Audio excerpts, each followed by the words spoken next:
ngụsịalụ gị ihe nwaanyị enweghị ike ime n'ala Igbo ya bụ ihe Igbo sọrọ nwaanyị ime. N'omenala Igbo, viewers all over the world, as you already know my name, Ogbuefi Eze-Ana Ugochi Oraifite. N'oge philosophy and life, nwoke anyị ga-akọwara ọtụtụ ihe na-eme na ndụ, ihe ị ga-eme ma mee na ndụ a ụwa wee tụọrọ okwute. N'oge philosophy and life, o nwere video, trending video na-react to it. That video is all about ịgwa ọtụtụ ihe nwaanyị ekwesịrị ime n'Igbo spirituality. Ihe a bụ ndụmọdụ nwaanyị ọbụla kwesịrị ịma. Yes, ọ bụrụ na ị mara ihe ndị a, ị malụ na-ekwere ọlụ eke. Nke bụ eziokwu na-enwelu ọtụtụ ọlụ nwaanyị kwesịrị ịlụ nwaanyị ji dị ebube.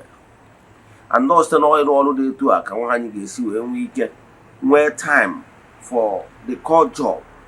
Mana problem enwere n'ụwa kịta bụ na ọtụtụ ụmụ nwaanyị jeziri na-azụ nso na-eti nku na-arọpụ feathers with men, hapụzie the original assignment given to man going to woman.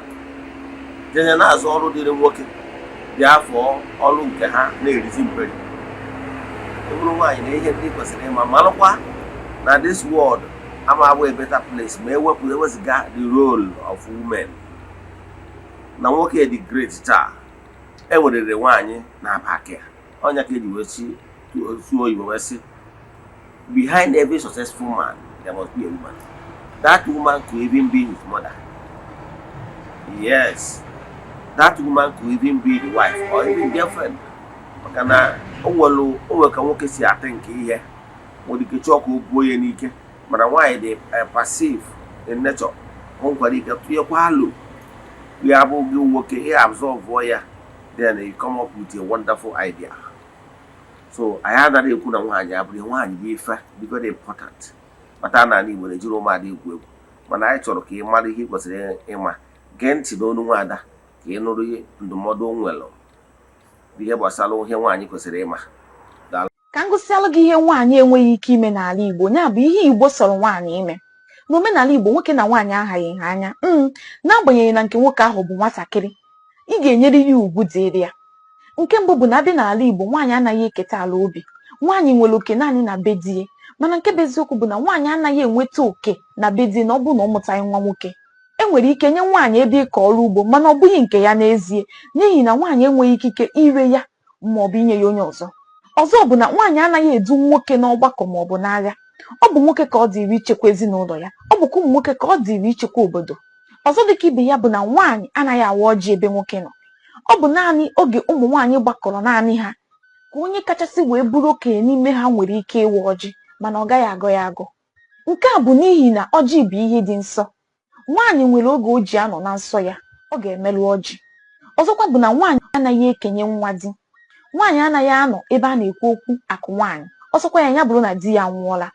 Ọ bụ iji gosi na ọ bụghị anụmanụ ka a na-azụ, ọ bụ mmadụ ka a na-alụ. Ọ bụ naanị anụmanụ na-anọ ebe a na-ekwe ya ọnụ. Ọzọkwa, nwaanyị na nsọ ya anaghị esiri onye chiri echichi nri n'ala Igbo. Gee m ntị, nwaanyị nọ na nsọ ya anaghị esiri onye chiri echichi n'ala Igbo nri, n'ihi na onye chiri echichi bụ onye dị nsọ. O rie nri nwaanyị nọ na nsọ ya siri, o merụọ nsọ ya. Ọzọkwa bụ na nwaanyị anaghị alụ nwoke n'ala Igbo.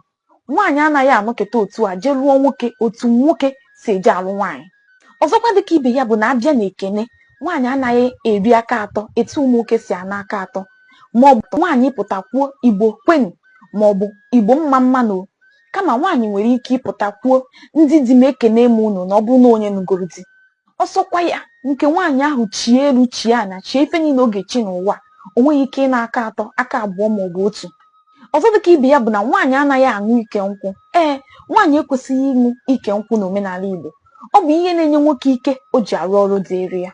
N'ikpeazụ, abịa n'ala Igbo, nwaanyị anaghị arị enu ma ọ bụ rie enu sị ka o jete nkwụ ma ọ bụ rie enu ọjị ma ọ bụ enu ọjị. Nke a bụ n'ihi na Igbo kwenyere na nwaanyị esichaghị ike. N'oge gboo, nwaanyị anaghị ehicha akwa na-ekpuchicha ya ahụ, nke mere na ọ rie enu, onye nọ n'ala ga-ahụ ọtọ ya. Ihe niile a bụ iji wee chekwaa ugwu nwaanyị. Ọ bụghị mmegbu kpatara ndị gboo ji wee nwee iwu ndị a niile, kama na onye ọbụla ma nwoke ma nwaanyị ma ụmụaka nwere ọrụ dịrị ya n'ala Igbo. Ọ ihe ndị a bụ ihe Igbo sọrọ nwaanyị ime n'ala Igbo.